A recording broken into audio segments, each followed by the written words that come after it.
நாட்டு மக்களுக்கு நான் ஒண்ணே ஒண்ணு கேட்டுக்கிறேன். மோடி அத புடுங்கிட்டாரு, இத புடுங்கிட்டாரு, மோடி அங்க நட்டு வச்சுட்டாரு, மோடி இங்க நட்டு வச்சுட்டாரு, பணமழையா கொட்டுதுன்னு 85% வேறு ஆதரவு குடுத்துருக்கீங்களே, உங்களுக்கெல்லாம் அறிவு இருக்கா? கொஞ்சமாவது அறிவு இருக்கா? மண்டையில மூளைன்னு ஏதாவது இருக்கா?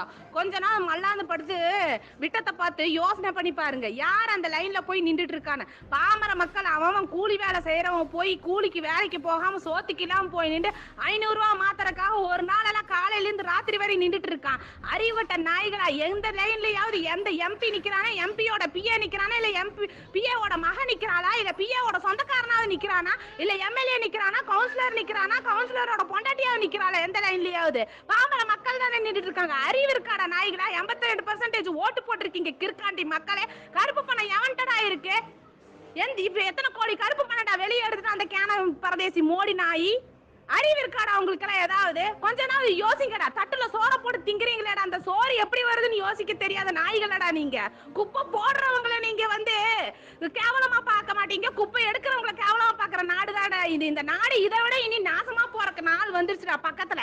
இதை விட இனி கேவலமா பேசிடுவேன் நான். இன்னும் சப்போர்ட் பண்ணி நீங்களும் நாசமா போவையும், உங்க மக்களும் தண்ணிக்கும் கூட இல்லாம லைன்ல நிக்க வேண்டிய நிலைமை வரப்போகுதுல நாய்களா. என்னென்னமோ பிரச்சனை நாட்டுல இருக்காம இப்ப இந்த 500 ரூபாய் 1000 ரூபாய் நோட்டு இருக்கிறத ரொம்ப பிரச்சனையா போயிருச்சு. இப்ப 500 ரூபாய் 1000 ரூபாய் வச்சு நாக்க வலிக்க சொல்லுவாங்க நானு.